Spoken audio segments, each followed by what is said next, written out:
hanging at the Reef today with Dr. Matthew LoPresti. He is an associate professor of philosophy and humanities at Hawaii Pacific University. Dr. LoPresti is the former chair of the Asian and Pacific Studies program at HPU, and he has been teaching philosophy since 1999. Since joining HPU in 2004, he has expanded his teaching to include political science courses, as he no longer teaches religious studies as frequently. He has also developed a course in yoga philosophy. Matthew had the pleasure to serve various philosophy programs around the world while a graduate student. Between 1999 and 2005, he had been invited to teach philosophy in India, Hawaii, Ohio, and West Virginia, where he was awarded a pre-doctoral fellowship to bring Buddhist philosophy to one of the country's largest land-grant universities. A specialist in South Asian and comparative philosophy, as well as philosophy of religion, his primary area of research has been in developing a metaphysical basis for a genuine religious pluralism. He has published several articles in comparative philosophy and the philosophy of religion. Dr. LoPresti has recently published a book entitled Religious Pluralism Towards a Comparative Metaphysics of Philosophy. We are excited to delve into this topic today with Dr. Matthew LoPresti. Come on.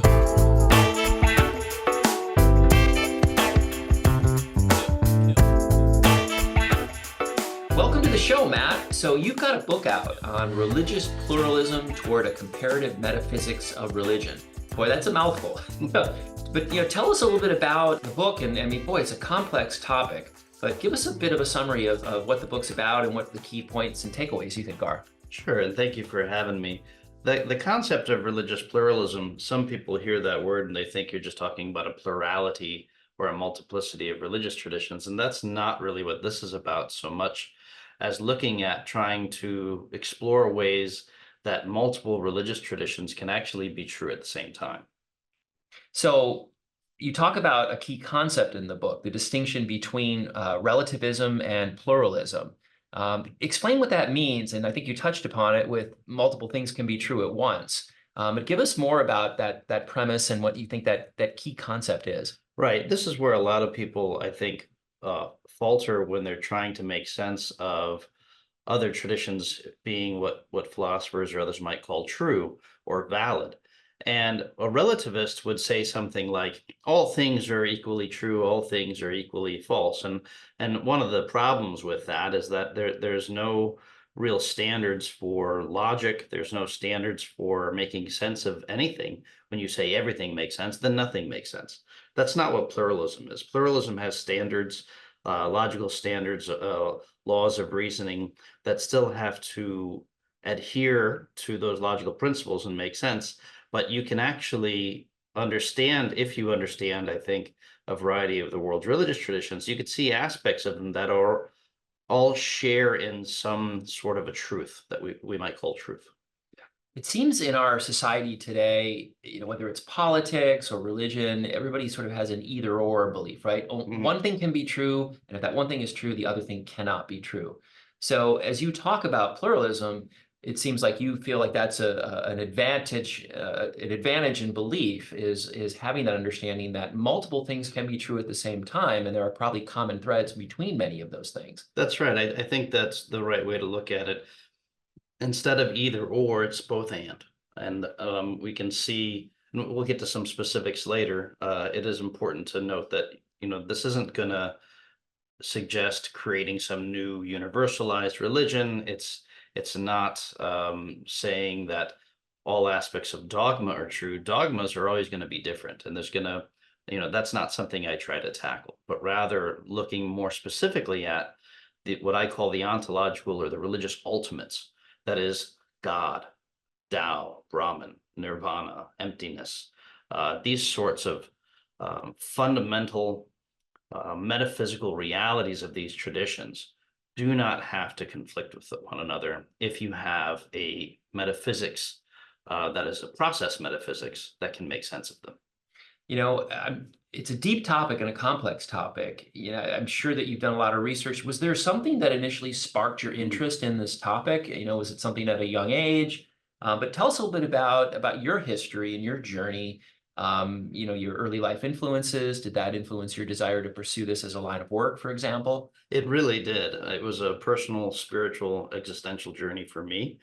that began when I was a little boy in Catholic school. I would have to go to the CCD or the PSR classes, and we'd sit there and learn about the basic theology that suggested if nobody's ever heard of the teachings of Jesus Christ or read the Gospels, then they would be suffering eternal damnation. And just as a little kid, that didn't make any sense to me, because I thought, well, there's a lot of good people in this world, and just because, say, missionaries hadn't gotten to them doesn't that's not right. That doesn't seem just. It doesn't seem fair. It doesn't seem logical or reasonable.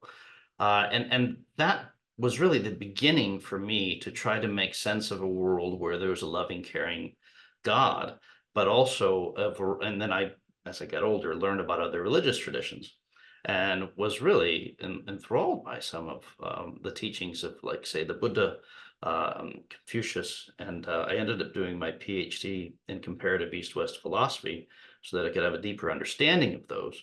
And I came to see that they were metaphysics, that is, they're philosophical theories of reality that can make sense of a variety of these traditions. So it sounds like that journey has really impacted your personal faith and your upbringing as a Catholic. Mhm. How would you describe yourself today, having gone through this evolution and conducting this amount of research and investigation into religious pluralism? Well, certainly I'm a pluralist. I mean, I do live by that.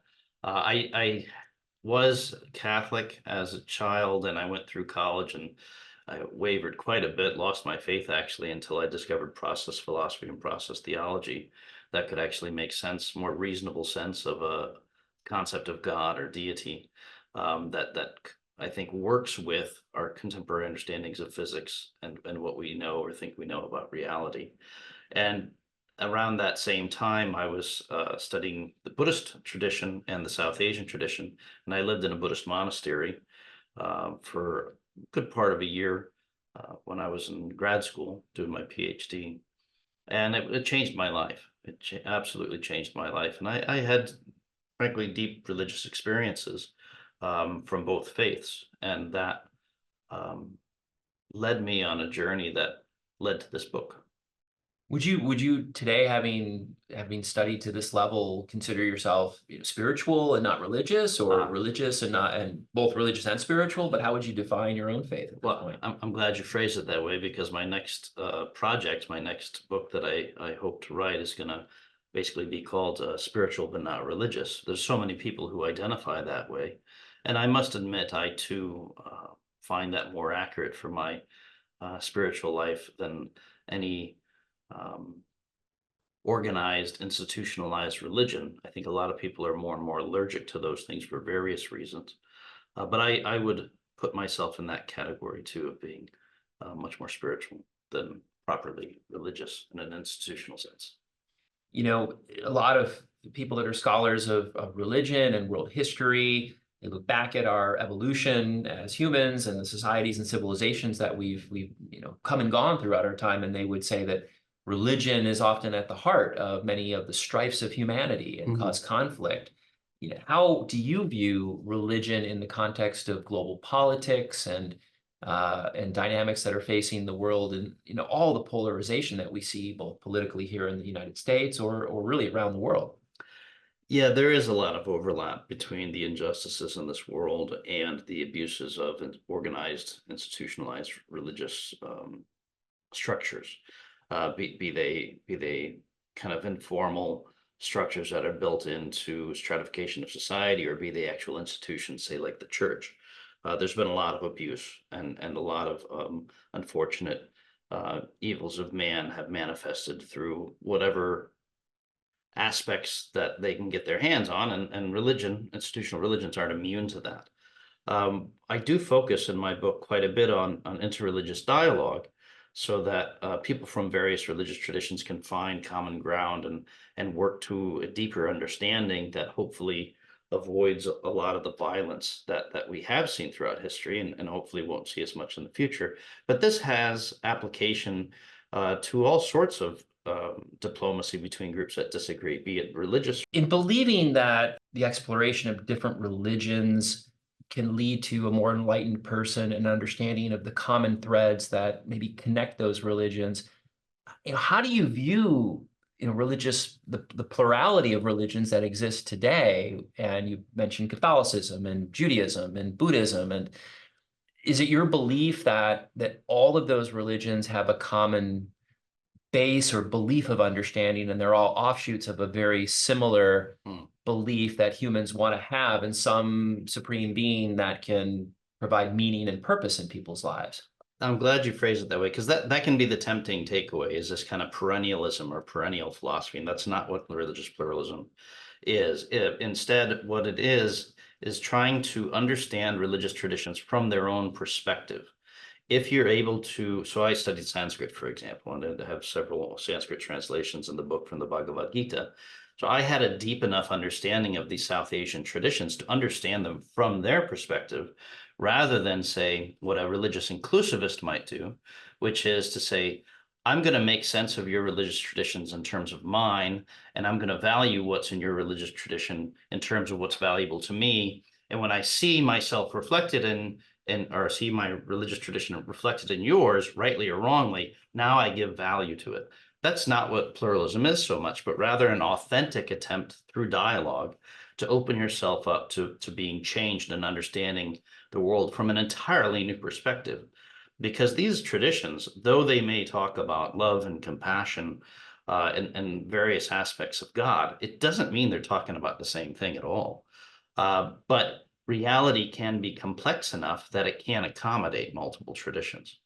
So what would you consider yourself today if somebody asked you, you were raised a Catholic, Yeah. what are you today? What would Well, you? if I had to like check off a box, I'd check off, I suppose, Catholic and Buddhist, but Okay. neither of those groups would be really happy about that, because technically Buddhism is an atheistic tradition. And as many of the bishops and pastors will complain about people being cafeteria Christians or cafeteria Catholics.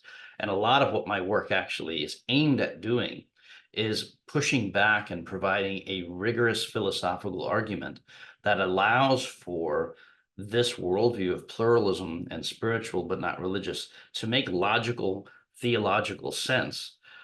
Because a lot of the accusations from religious authorities who, for various reasons, don't like this idea of pluralism, just would call it relativism, or call it something that doesn't make sense, but it really can and it really does. But for the most part, most philosophers of religion, from my professional experience, they tend to be Christian philosophers. And what they're usually trying to do is apologetics, or trying to make sense of that tradition that they're a member of. I'm trying to come at this without really ownership or identity with any specific religion. Of course, I have to admit my background, but to try to honestly try to make sense of various traditions, because I have that educational background, that I can understand them and explain them to others in a way that they too can see their value and authenticity without corrupting their understanding in terms of a lot of old bad translations. I think a lot of people, when they're asked the question, what's your religion? More and more you hear people say, I'm not so much religious as I am spiritual. Hmm. How, but I think they struggle to define what does that mean? What does spiritual versus religion, or spiritual in addition to religion? How do you discern between those two? And how would you define a person who's spiritual but not religious? That is a really difficult question that I'm still working on, but part of where I see an answer coming from the religious angle, you're looking at established theologies, you're looking at dogmas, you're looking at, of course, practices, and faith, and the definition of how they define God from that theology. The spirituality, I think, is often much more nebulous, in a way that I think perhaps many philosophers and theologians might not like, when we're not able to pin something down. But it's almost like trying to describe, well, what is art? And you're going to find quite a lot of disagreement about what art is, or why something is art, or why something is beautiful. Is it beautiful because the end product? Is it beautiful because of the process through which the artist goes through to generate a wonderful piece? I think spirituality is very much like that, in a sense that it is something that is lived. It is often sometimes arrived at through profound, deep experiences with nature or the divine. But it's not going to be as tied up with, I think, the theological, the institutional.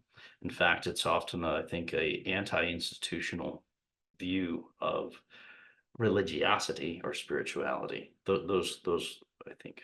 Why do you think it's important for individuals to explore and learn about different religions to enhance their own personal spiritual foundation?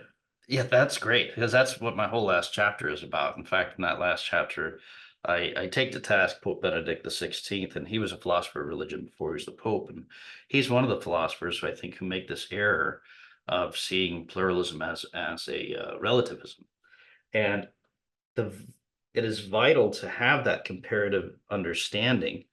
For example, if I meet somebody new or somebody has a different political team than me, I can make all sorts of judgments about them. We do this all the time, and we impose ideas on them that might not really be there.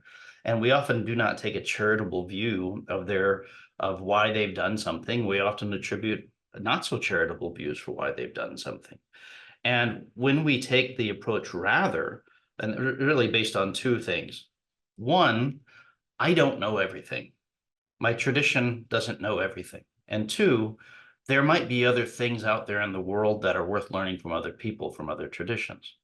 If you can genuinely approach another tradition, another practitioner, with that basic intellectual and spiritual humility, you're going to be open to being changed.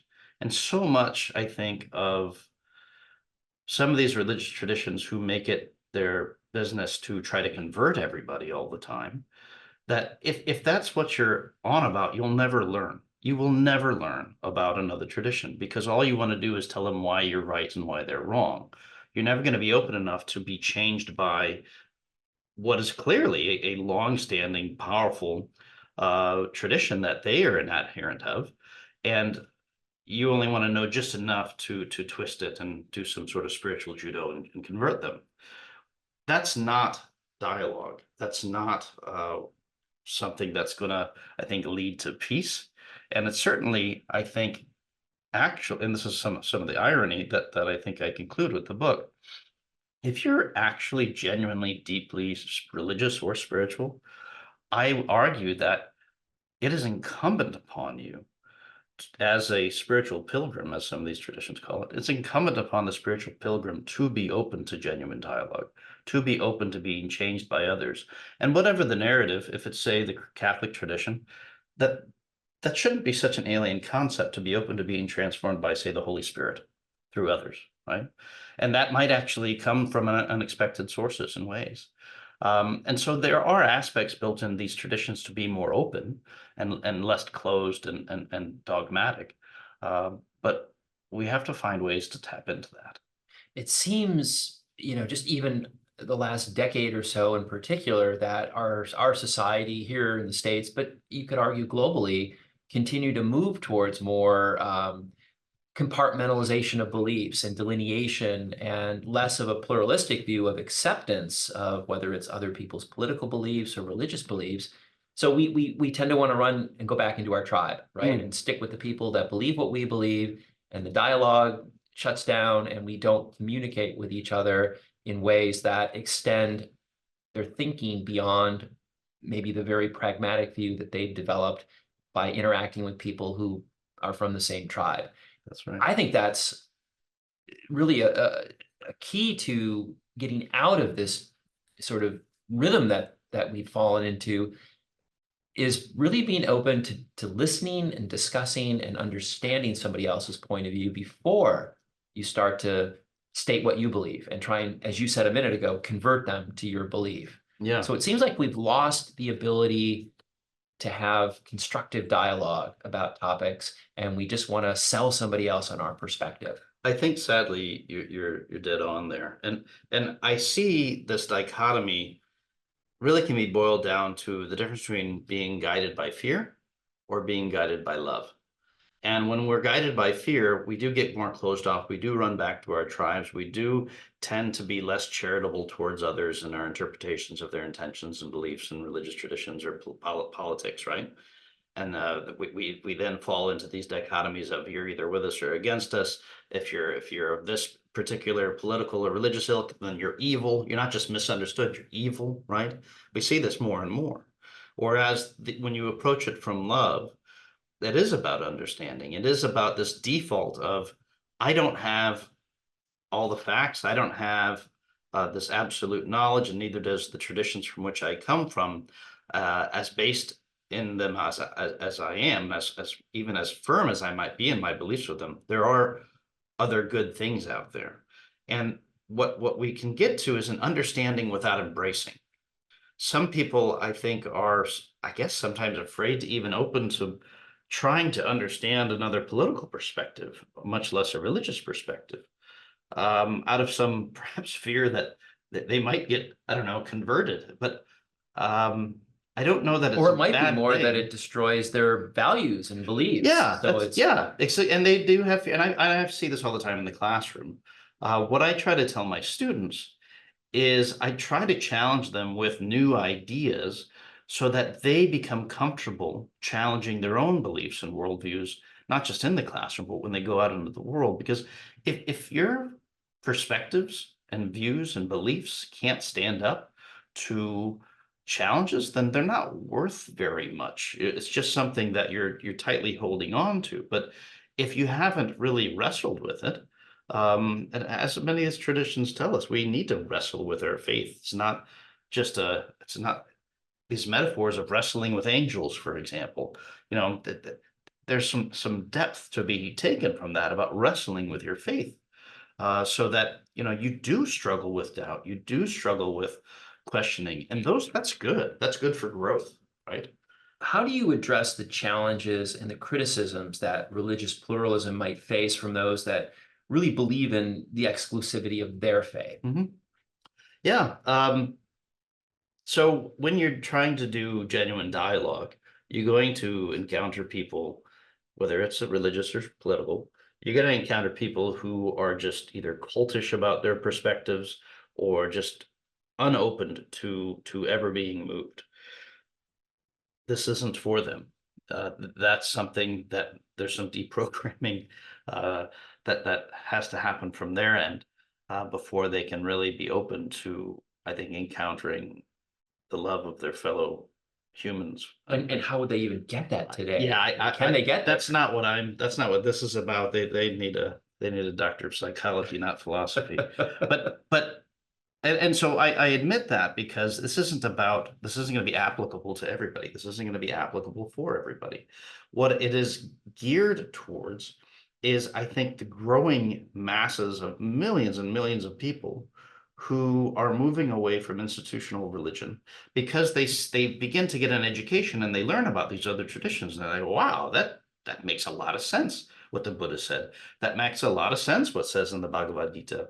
Confucius actually had some really interesting social ethics that had been kind of converted by others into a religious traditions.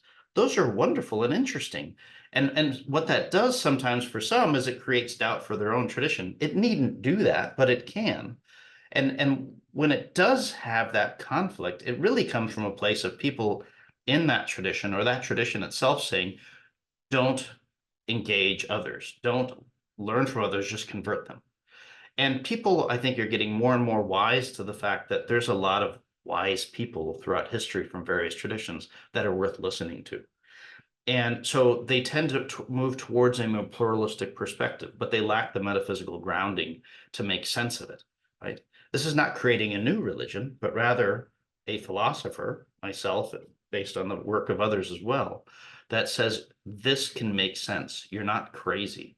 And it's philosophers' jobs like mine, I think, to play catch up and provide the intellectual foundation for meeting this new view of plurality, not just variety, but genuine, authentic, plural traditions. And what you just said resonated a lot. So the difference between plurality versus a variety, right? A plurality could be seeing the commonalities in multiple things and seeing truisms in each of them, versus a variety of just having a diversity of choice without necessarily seeing the connection points between all I of think those. that's a great way to put it. Yeah. Well, so In your opinion, what are some of the practical ways individuals can cultivate a mindset of religious pluralism in their everyday lives? Hmm. I haven't thought about that. Well, first of all, learning about other traditions, and to be honest, learning more about your own tradition. There are rich veins in the established religious traditions that deal with how to deal with other religions, and that's where I got my start as a philosopher in this topic. Was how does this religious tradition usually respond to that religious tradition's view on X, Y, and Z? And so there's a lot to be mined there from your own theological perspective if you identify with one of these traditions. Um, and whether you do or not, being open to and learning about other traditions from their perspective, from experts in those traditions, not from people who are, say, they have the agenda of your pastor, and they want you to learn about these people so you understand why they're wrong. Like, oh, I guess it was kind of reasonable they thought that, but boy, were they silly for thinking that. That's not the, the route to try to start to engage that. And again, just as with politics, engage in face-to-face, one-on-one dialogue with another living, breathing human being instead of accepting what everybody said about those kinds of people or said about that kind of tradition. And the more we get into our bubbles, and people blame social media, understandably, the algorithms keep us in these bubbles. The more we lose these public spaces and opportunities for engaging people with different views, the more we're going to be open to learning and growing spiritually, religiously, and again, I think politically. This is why the college classroom is so important. This is why universities are so important, is because they provide a public space for people to come from all backgrounds of all lives, sit there together, look each other in the eye, say, wow, you think something totally, completely different from me. Let's explore that. Like, tell me why you think that. Let me tell you how I came to see that. Because we don't have that. We don't have that anymore, certainly not online. But that's led to this polarization that we see in our political world too, where, when I grew up, Gen X, as they call us, most of my friends are of a very different political party than me. But I saw them recently, and even though I served in public office in a very different party, that they were very happy for me and said, well, we know you, Matt. We trust you. And so even though I disagree with you deeply and completely about your political views, I know it's coming from a good place. And we need to get back to being able to say that with genuine sincerity in our hearts about other people, be it political or religious, or anything in between.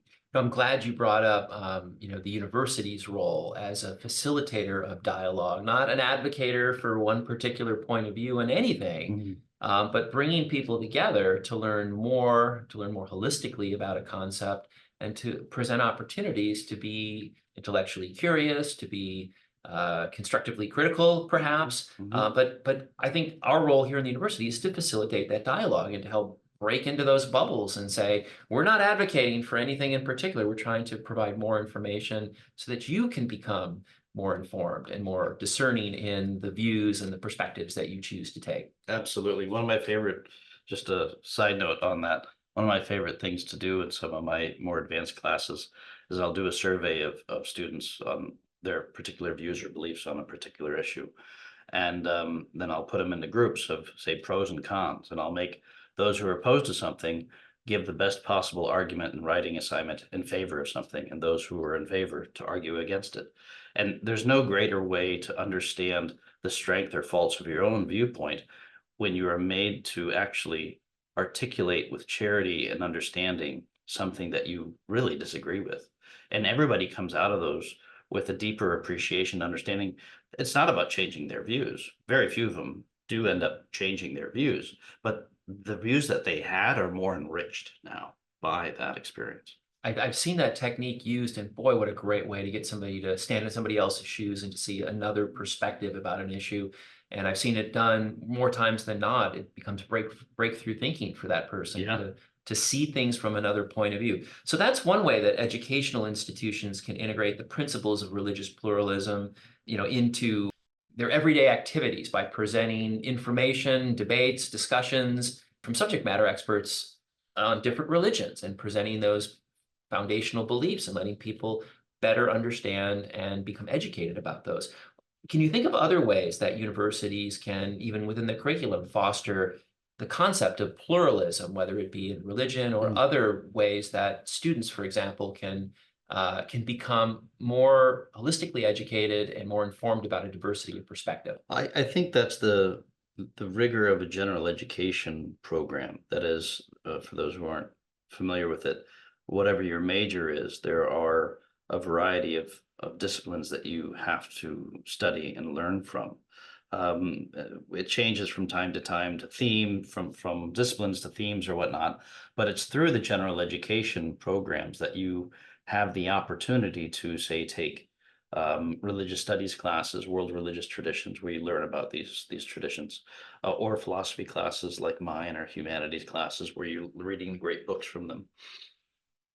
And it's oftentimes in those gen ed classes where you end up getting a lot of your humanities based scholars out of that, because they didn't know. It's like, oh, I can get a career and study philosophy and religion. Yes, actually you can. And it's very rigorous education of writing and being able to communicate very deep, abstract, complicated thoughts and ideas that is marketable to any sort of career, not just in higher education as an academic, but in the business world, in communications and those things as well. So it teaches you to be a rigorous thinker and communicator, and that's applicable to really any job. And I love what you just said there, because I think you nailed the value of a liberal arts education, right? And I think even from my own learning journey, way back when I was an undergrad at St. John's University in New York City, I had a choice. I was an economics major, but I could have studied economics in the business school or in the College of Liberal Arts. I chose the College of Liberal Arts because I wanted to study other subjects. I wanted to become a more well-rounded learner and have that diversity of perspective. And I feel that whether it be professionally or personally, I'm the person I was today because I got that foundation of education on a much broader set of subjects than just becoming, knowledgeable about business. That's a great example. I always tell my students, economics is actually a humanities discipline. It's political. Exactly. It's applied political philosophy, basically. That's how I see it. Yep. I same way. And I love the diversity of courses I could take. I think I mentioned I had opportunities to study different religious beliefs through theology courses, and what an invaluable experience that was to learn about things that were not on my radar at the time. That is awesome. Well, Matt, this has been a great conversation. Where can people go to learn more about your work? Well, I have the book, Religious Pluralism Towards a Comparative Metaphysics of Religion. I'll give you information and I guess a link that you might have. We'll put links up on our show notes for our listeners. There's an applied coupon there if you order from the publisher, whether hardback or ebook, to get, I think, a 30% discount on it. And you can look for it there. You can certainly find me at HPU's website and contact me with questions, email, call my office, and I'm always happy to talk about this. And if you're a student, enroll in my classes. There you go. Intro to Hawaii and Pacific philosophy. I do a yoga philosophy class. I teach political philosophy, do environmental ethics, a whole range of philosophical classes, and I'm working on a new philosophy of religion class that I hope to offer the next year. And just to mention too, now you've got an upcoming trip to the Vatican, so I want to be sure we get you back in studio here for another interview when you finish that work. Technically Rome, I will be visiting the Vatican, and I mean, so on academia.edu, you can see where IP addresses are accessing your work. I've had a lot of hits from the Vatican. Okay, so they're ready for you. Fans or detractors there. I look forward to engaging at the World Congress of Philosophy in August. Well, fantastic. Well, that will be a wonderful conversation for us to have when you get back and learn about all that you've learned. I look forward to it. Thank you so much. Well, thanks for being with us today, and we'll have you back here shortly.